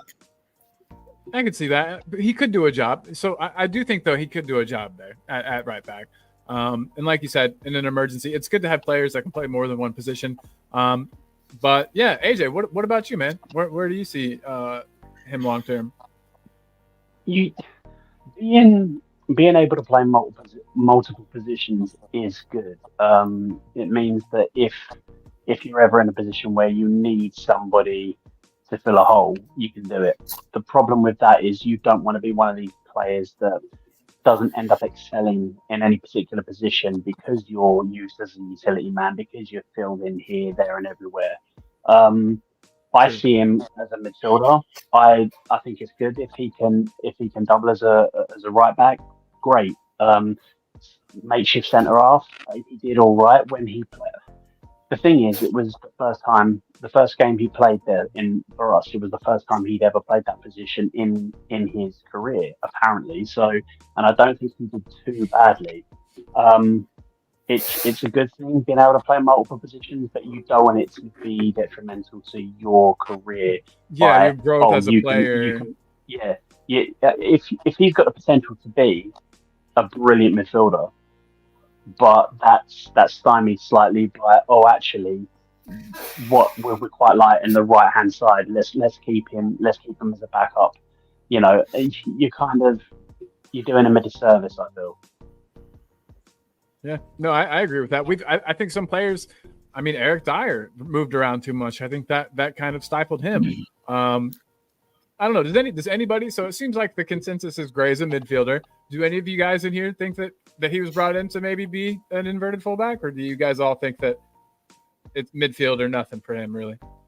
No, I think he's brought in as a midfielder. I don't see him as a number 6 yet, as Ian says. Want to see more of him, especially that first game against Bam when he got a bit bullied in midfield. So what I see more of him at present, he's got such a high ceiling, but what I see more of him as a present, as a interchangeable with Sarr on the pitch, because our other pair of midfields tend to be the more attacking, more skillful types of midfielders. So I see him challenging Sarr for Sarr's spot. If Sarr's not having a good game, you bring Gray on. Could he develop into a 6? I think he can develop into lots of things personally. I think he's got such a high ceiling. So, and he played 30 games, as you said, for Leeds at fullback. So, yeah, you see him more as a central, more defensive sort of midfielder than you do someone who gets up to the opposing penalty area that many times. Although he did do it for Leeds, he even played as a 10 for them in a few games, So, but I see him more as a Sarr replacement, and I like Sarr a lot. I do like him a lot. Oh, I love them all. I think we've got a really good crop of midfielders right now. Obviously, we need to bring in one or two more, but I'm happy with what we've got. I really am. I know that everyone says everybody's too young. We need some like ready-made players. And I don't know, how do you guys feel about that? Do you guys think we're short one or two, maybe 25, 26-year-olds that have kind of done it already? Jamie, start with you, buddy. I think we need 2 more just for cover, really. But another right back, was it Vanderson? I think everyone was saying. He looks pretty decent. I don't know much about him, but he's good on FIFA, so that works for me. There you go. Yes, the old FIFA test. The old FIFA test, and then for the midfielder, I don't know too much about Locatelli. I prefer Gomez, but everyone's different, isn't they? Really, to be fair. But I just want to go back to Gray. I think once he understands the game a bit more, Addy Gold said he's going to be Spurs' Steven Gerrard. Let's hope he's right, because I think that'd be captain material going forward at later stages in his life. Absolutely. I'm kind of surprised we were able to prize him away from Leeds. I'm really happy about it. People were complaining about the price, but I think in a couple of years, people we'll look back and say, "Oh, that was a great deal." You know, we got him at the right time. But yeah. So Adrian, what about you, buddy? Are we missing a couple ready-made, ready to go 25, 26-year-olds that can step in and start right away? We will definitely get a midfielder in before the window closes, because although we've got 6, we got Europe, and we're getting rid of 3, aren't we? Heiberg, Skip, and Lo Celso will go. So we definitely will bring a midfielder in, because Andrew likes the box type. I don't think he's going to go for a defensive midfielder. I don't think, and if it was Locatelli, I know some in the chat are yes and no on Locatelli and all that. That's fair enough. Even I would say no on a Locatelli if he doesn't tick all the boxes with regard to the due diligence and the data analysis. Then you don't go for him, do you? I mean, I'm just going on clips I've seen, and I've probably seen him when he's been playing really well. I mean, I've never watched him play a 90-minute game, I don't think. It was against England in the final the other year. I can't remember, because I'd have had a few drinks watching that game. as one does. As most of the country, you know what I mean? So, but a midfielder, but I don't know. Will we go homegrown? I mean, we could go for a Gibbs White. He's more of a, well, I would say in a Locatelli mold, if you're going to play that, I think he could do that role. And he's very good on set pieces and stuff. A Gibbs White. So would you go for a homegrown instead? Forest probably want 45 to 55 mil for him. Mm-hmm. We've got the money. Don't let no one tell you haven't. We have. Would I take Gibbs White? Yeah, I would actually. I like him. But others don't, so I don't know with midfielders here. I think with the midfield as well. Sorry, I reckon. That's all right. Names are going to be chucked out there, but I reckon it's going to be one of those signings that we're not going to hear of again. So it's going to come randomly, because they did say Lange likes to do that, doesn't he? Yeah, and we got to remember too. I know Paratici's not pulling the strings anymore, but remember when he would have 4 or 5 players lined up, to, for the same position, just to kind of as like a smokescreen almost. And I mean, who knows? Who knows who's going to come in? Question I'll ask the chat too. Would you guys be okay with Wow, I'm blanking. Who's the player you just said, Adrian? Gibbs White. Gibbs White. Yeah. How would everybody in the chat feel about Gibbs White? To me, it's a little flat. Like it's not super exciting or flashy, but he could definitely do a job. Would everybody in the chat be okay with that? Just out of curiosity. Also want to say big up to some people. Mark Cousins is in the house, aka the Sheriff. What is up, Mark? Good to see you, bub. Peter Kagaias, don't know if I said hey. Tekken is in the house too. Tekken and Scott are our best buds today, and I'm loving it. And Polio's in the house. We've got Inna Hype, the resident scout of the channel. We've got everybody in here today, and it's wonderful. So I just wanted to take the time to say hey to you guys. Very, very glad that you are all here. So this is something that we also talked about earlier. We have a match to play today. Winks is absolutely going to be starting. I don't know if you guys remember, but at the beginning or before the season started, he was asked in kind of like a little promotional thing what team he would like to play first, or what team that they would like to, he would like to play first in the season before the fixtures were announced. And he said Tottenham. Well, he's got it. So Winks masterclass incoming. You think he's gonna? It would be very Tottenham if he played extremely well against us. I think he's going to have a. Oh, sorry, AJ. So I think Winks is going to have a good game. I think he's a decent enough footballer, and he played really well for them last season. So yeah, but just to quickly touch on our transfer window, and do we need more experienced players? Certainly, at least 2. At least 2. It's very good that we have signed some very young, very promising players, but if every season we sign 4, 5, 6 young, promising players, the team's never really going to get a chance to grow and solidify. You need a balance of youth exuberance and players that have done it at the top. players that have done it at the level that we need, reliable, top quality Premier League footballers. And at the moment, we've got promising young players, but Eze was never getting done, and it certainly isn't getting done now. Now that the release clause is over with. You're looking at least 80, 90 million for him if you want to, because you wouldn't pay 50 million up front. That's bonkers. Tony, that deal's dead in the water because nobody wants to go near him. I think he's probably going to go abroad, isn't he? Because apparently the demands he's making he's a gamble anyway. But I mean, I think this transfer window is probably about a 5 out of 10. If we sign two seasoned professionals, players that are gonna, I don't want to see players coming from outside of the Premier League. I think you've got to then bed them in, and because they haven't had a pre-season with the team, that's an issue. At this stage now, if you're going to buy experience, it needs to be from Premier League teams. But who is going to sell Premier League ready players to their rivals? And this late in the transfer window, we've left it to where there's not a lot of time to replace. So exactly. So I hope Adrian seems very sure we're going to get at least one more body in. I hope we do, and I hope it's a signing that is going to take us to that next level. That it's going to be like the sprinkles on top. Do you know what I mean? The cherry on top of the icing. That's the sort of player we need, like a standout. It doesn't necessarily need to be a player that we spend 50, 60, 70, 80 million on, but a player that we can all look at and go, yeah, that player's going to come in. They're going to play week in, week out.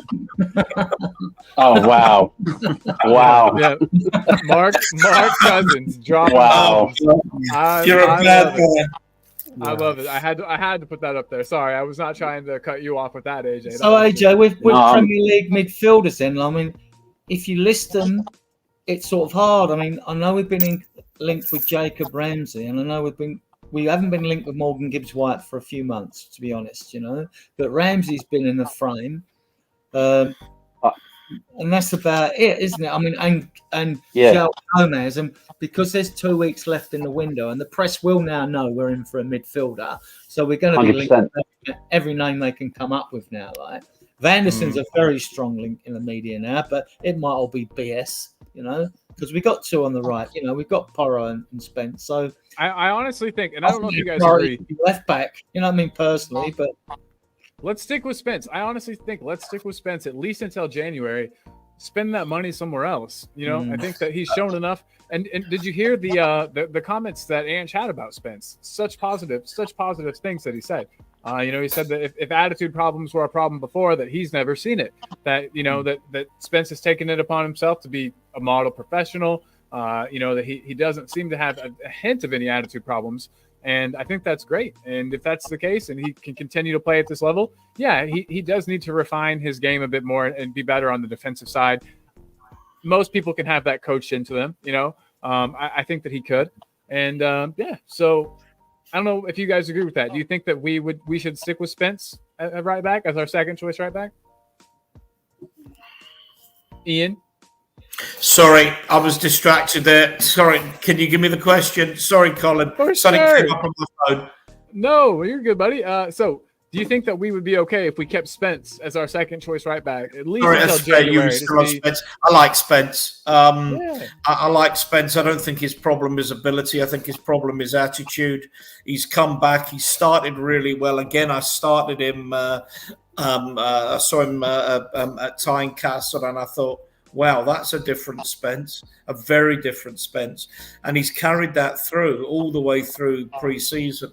I hope he's on the bench tonight because I think it would be a shame if he was sitting in the stand after. Yeah, right. Which Christmas, though? They said that about Terry Venables. Mr. in Spain, Mr. Terry will be gone by Christmas. And his response, they were right, but they forgot to say which Christmas. Ange won't be gone before Christmas unless there's a complete disaster. I genuinely hope that Spence can keep this up, particularly if he's not starting. The Daniel Koise defensively, Spence is shocking. I must say he's not, but he didn't impress me against Bayern. He really didn't impress me. I know he was playing left, not right, but he natural shape for a fullback is that 45-degree angle. As a left back, your right eye is what's in front of you, and your left eye is what's behind you, and he wasn't right there. But he has the ability to play that inverted role, preferably on the right side. If he doesn't prove good enough, he doesn't prove good enough. But I think the bottom line is he was never going to get a chance to say one way or another unless his attitude was right, and his attitude seems to be better. So let's see. At the moment, if Porro got an injury, Spence would get a run. So let's see how well he does. But yeah, I like Spence. I don't think Morgan Gibbs-White is what you need if you want to develop into a side that's challenging for cups, challenging for Europe, challenging Manchester City and Arsenal at the top of the league. I don't think Gibbs-White is good enough to take you there. I think he's a typical Tottenham, attractive, pretty player that will get bums off seats when he goes on one of his little mazy runs. But does he have enough end product to be a top class player? No, I don't think so. Boom. See, I don't know, Ian. I almost always agree with you on everything, and disagreements are great. I actually love them. I love Morgan Gibbs-White. I think that he's he's got the tools. But again, different people see different things, and again, I really like that. I wouldn't be mad. Let's just say I wouldn't be mad if Morgan Gibbs-White came in. A lot of people in the chat would. A lot of people in the chat. I don't know if you saw me pull those up earlier. Sorry, Colin, I need to shoot now. Is that all right? Oh, of course, man. Yes. Jamie, I just want to say thanks for being on. It's been a really long time since I've had you on the channel, bro. 2 years now, yeah. Something like that. Yeah. So we need to make this a more regular thing. Let's have it not be 2 years before the next one, okay? No, that's fine. Yeah, I've got to go because my missus is calling me, so I need to leave now. Oh, snap. Yeah. Okay. Hey, goodbye, buddy. Have a great day, man. Cheers, guys. I'll chat to you a bit. See ya. Bye. And then there were 4. Dude, Jamie's a great guy, everybody. Yeah, everybody. And I'll get his channel. I find it strange we haven't been linked with no left backs. I know that Bradley Locko just done his cruciate ligament, so he's out of the equation for Spurs. The French, he was 23, he looks quality. We simply, I'm just this right back. We keep getting linked with Vanderson. He's a tank. He could play right midfield or wing. He is you doggy Mark 2 on the right. Yeah, definitely. And I like the player. What I've seen, I really like this player. But I don't think we need him at the moment. I think where's the left backs we could be linked with? There's a young French player called Dorgu. He looks decent, but he's only 19, 20, and I want someone a bit older than that. I agree. I can see that. Yeah, we're looking for some experience, some age, some experience. Yeah. Hey, can someone explain what David Clark is saying here? I think it's my American showing. I don't understand it all the way. I'm gonna watch. I don't know what QUORN means. Do you guys see this comment? Am I dumb? Substitute protein, isn't it, Corn? I don't know. I'll look to see if there's any Spurs scouts there. LOL. If you know what I'm saying, I do not. But hit me up and let me know. Perfect. And Ian, I just saw your message. All good. Great stuff. I don't know when you sent that though. 48. Cool. Just now. Great. So we've got Ian for a little bit longer, guys. So if anybody in the chat has any questions specifically for Ian, get them in now because he has to take off and has some things to do. And also, I just want to thank you. I'm going to thank you again, but thank you for joining, Ian. It's been a pleasure. It's always a pleasure. It's absolutely, yeah. I mean, I can do another 10 if you need, but I mean, otherwise, I'm happy. I'm gonna start preparing the dinner, so I'm done well before the match. Go, hey, you go do that. You go do that, my man. And, promote your show tonight. Promote your show tonight, Ian. Yeah. I've got a show at 10 o'clock. I know it's rivaling Jose, so I won't plug it. But yeah, we've got a show tonight as well at 10 o'clock. So yeah, you take care, guys. Have a good one. Hey, Ian, thank you, buddy. Come on, you Spurs. Yes. And everybody, that is the wonderful Ian. Everybody loves him. He's a great guy. Big fixture own Spurs diehards TTID. Make sure you're over there and you're subbed and you're checking him out. Now and then there were 3. See, we're all dropping off, but it's nice. We've still got a good core group here. Let's see. Mynamic. Wow, I haven't seen you in a bit. What's up, man? How are you? Hope you're well. Big up. And then we've got Paul. Paul's kind of I think giving us some more info on why he thinks that Ange will be gone by Christmas. But he's saying his tactics haven't changed. He will play the same, and we will be opened up at the back.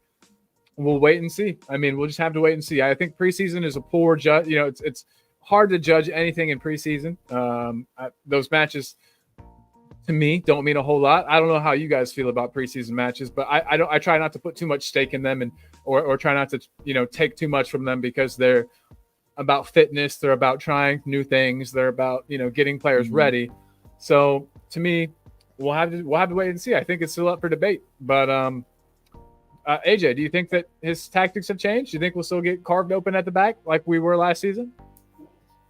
Yes, unless he's been hiding something during preseason. I mean, I keep hearing and seeing things online that Andrew's got something up his sleeve. He's got a different tactic. He's tweaked things. So you would hope there have been tweaks because our system. The thing is, a 6 will help, right? A 6 will just naturally add protection to your 2 centre halves as your fullbacks are inverted. The problem we have, though, is if we're better in the final third with the ball and we don't lose it as much, teams aren't going to break on us. The issue is when we get the ball out wide and we're whipping it in, nobody's there to convert it, which is exactly why we bought Solanke, because it fits. The way he plays fits our system perfectly. It's like exactly. And with him in that position, hopefully he's going to be converting more of the chances that we missed. Then the ball is not going to get turned over. And with the whole of the team, except your 2 centre halves on the halfway line, you're not going to constantly be prone to the counter attack, right? So a 6 would still help. A 6, I've been calling for a 6 since halfway through last season. I think if the system's tweaked and we have somebody who just wants to win that ball, somebody who wants to cut off the passing lanes, do all the ugly work for the team. If we get that sort of player, I think the goals we can see drop by a third. But ball retention, right? It's all good. It's all well and good having possession, but if you don't do anything with that possession, there is absolutely no point in it. If you're creating 3 opportunities a game and you're scoring 1 of them, that's okay. You're getting a goal, but that means twice the play's broken down and you're getting hit on the counter. We need to be better in the final third with the ball. So, yes, I can see it unless he's got something up his sleeve, unless he's been keeping something back.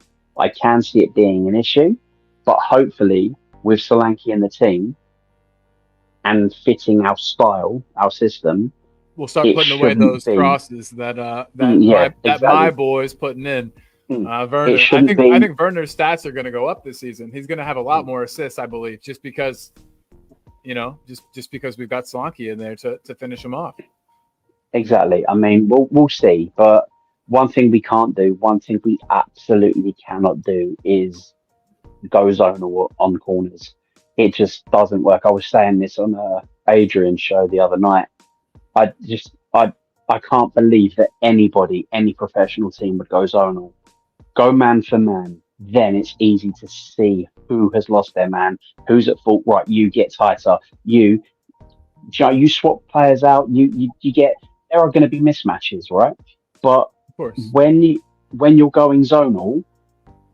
Oh well, what zone did you start in? What zone did you come into? And it's right. It's hard to pin the blame on people. 100%, and then everyone shrugging their shoulders, looking around. They don't know what's going on.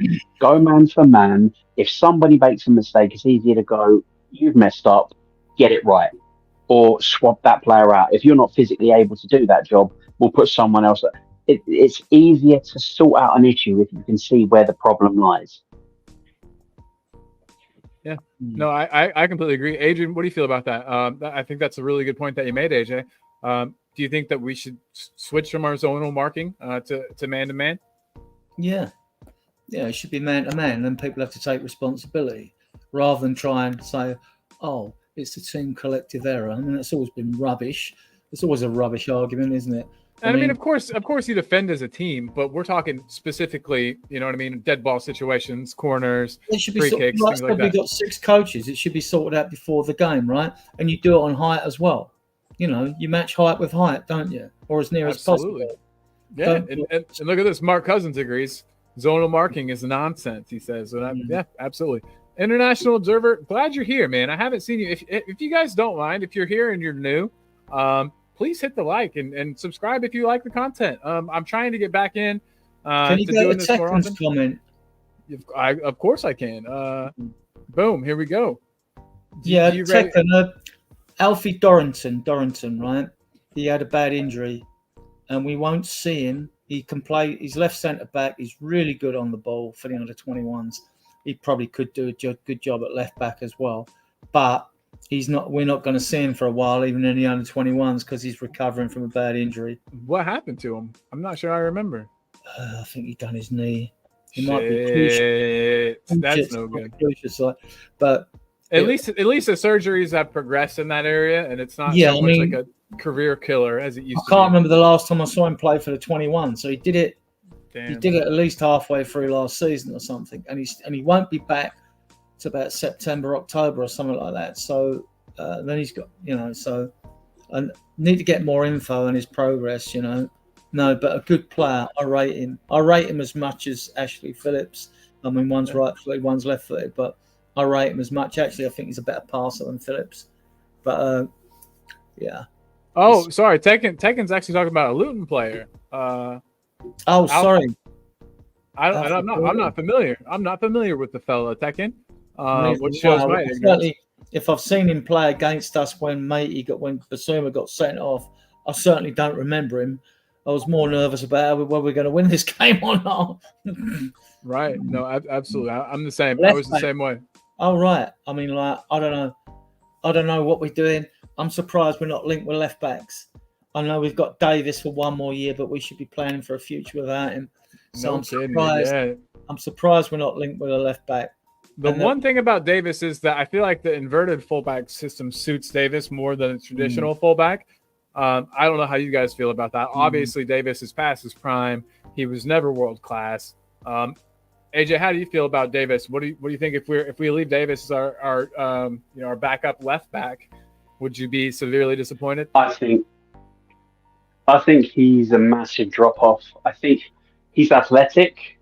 He's an athlete, right? And he runs and he can run all day long, but it's just his ability. He's not at the level we need. He's a decent enough player, but not at our level. I think it's an area we definitely need to strengthen him, because if Udogie goes out, then Van der can fill in that position and he's okay at it, but then you don't want him missing from the center of the pitch, So I think we definitely are weak in that position. We need cover. We need not just cover. We need a player that's going to come in and push Udogie and make Udogie better. And for me, Davies just doesn't do that. If you're Udogie, you're not going to bed at night thinking, I need to be on my head game. Davies is taking my place. You're thinking, well, I'm starting next weekend. Still got on that pitch. Yeah, exactly. It's and for me, and that he's been a good servant to the club, and I appreciate him. And anybody that wears the Spurs shirt, especially for a long period of time, and has given something to the club, fair enough, and I respect that. But if we want to progress, we want to move forwards, we need to strengthen in all areas, and that's an area that we, as much as we need a defensive midfielder, we desperately need somebody else that can come in and do the job at left back, because we just don't have it. Absolutely. No, I completely agree. And maybe the plan is to have Van de Ven play there, as second string, because we've got Dragiston obviously to step in to center back if he has to move. I don't know. Who knows what Ange is thinking? I'm excited to find out. And then real quick, everybody, Talking Tottenham TV is the name of Jamie's channel, Jamie Ember, who was on with us. If you guys would please go subscribe there. I'll put the link up in just 1 second. He's given his prediction, and I think that's a great idea. We're running on to 2 hours, and I'm going to do a watch along for the match, so I'm going to take a little break ski in between. So while I pull up the Talking Tottenham TV link, do you guys mind giving me your score predictions for the night? We'll start with Mr. Adrian. Mr. Adrian Circle, what do you think, bud? I'm going for a bold Spurs 5-0 win. Holy shit. Nice. Okay. Goals from who? Decky to get the first one. Ooh, You all stole right. it. I love it. I'm on the 5-0 says we go top of the league because Brighton won 3-0. Yeah. Hey man, I'll take it from your mouth to God's ears. That'd be perfect. Polio points out too that Gray can play left back as well. That's a good point that I hadn't thought of. Good point. And then I want to read David Clark's comment here. He says, look, if you take a closer look at what inverted fullbacks are supposed to give to an attack, then sorry, ours are not of the level to win trophies. They're supposed to be like midfield players. Yeah, I honestly think Ben Davis is literally could step into a midfield and play as a midfielder. But again, who am I to say? Chris Peters is in the house. Chris, big up, dude. Thank you for being here, man. I love you, bud. And he's being an excellent mod and giving the link to Talking Tottenham TV. Again, that's Jamie's channel. If you haven't, please go over there and subscribe. I think it's been a while since he's put out some content too. Life gets in the way, things get in the way, but we're all trying to come back. So go show Jamie some love, please. He's been wonderful on the show today. And Chris, again, thank you, buddy. I appreciate you more than you know. Chris was, just to let everybody know, Chris was, I think, the first subscriber to my channel. He was my first Patreon member, first member of the channel. Just a real good dude. Been backing me since day one. So big up to Chris. And then, yeah, AJ, it's time for your score prediction, buddy. I'm going to go 3-1 Spurs. I like that. We do always give up a goal, it seems like. I have a hard time predicting us to keep a clean sheet ever, I think we're gonna dominate the ball. I think we're gonna take the lead early. I think they'll try to come back at us. We'll hit them again, and I think we'll go 3-0 up, and they'll get one on the.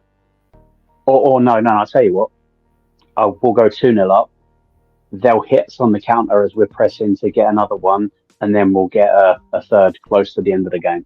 So it'll be squeaky bum time for a while we're trying not to concede a second. It wouldn't be Spurs if it wasn't, would it? 100%. And you know what? I think we all secretly love that fear and that the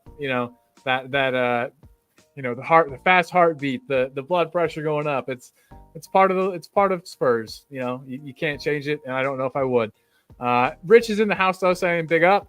We'll win convincingly tonight. Leicester are a mess at the moment, at least 3-1. Can I tell you though? Hopefully, Dr. Tottenham has retired and has his medical license revoked because I don't want to be the team that goes there and fixes Leicester and gets them playing well again. That would be Spurs from a couple years ago, and I really don't want that to happen. But yeah, I don't know. Polio says, don't know the score, but Solanke likes scoring against the Foxes. Hell yes. I love hearing that. And also, I'm a big anime nerd, and Solanke does a whole bunch of anime celebrations when he scores. So I'll be excited to see some of those because, like I said, huge nerd. And then we got Mark Cousins with his score prediction, 3-1 Spurs for Mark. And if anybody in the chat wants to get their predictions in while we're closing up, guys, I'm about to end this, if that's okay with both of y'all. Yeah, cool. Awesome. So, obviously we know where to catch Adrian, and I'll be tomorrow with Adrian. And AJ. And AJ. Shit, I forgot about that. So we'll all be together again tomorrow. And AJ, what about starting your own channel, man? Have you thought about it? Are you going to do it? At the moment, things have happened in which I don't have a lot of time. If I ever do get enough time, because I know how hard you guys work. Like, I speak to enough of you, and I know the work that goes into it.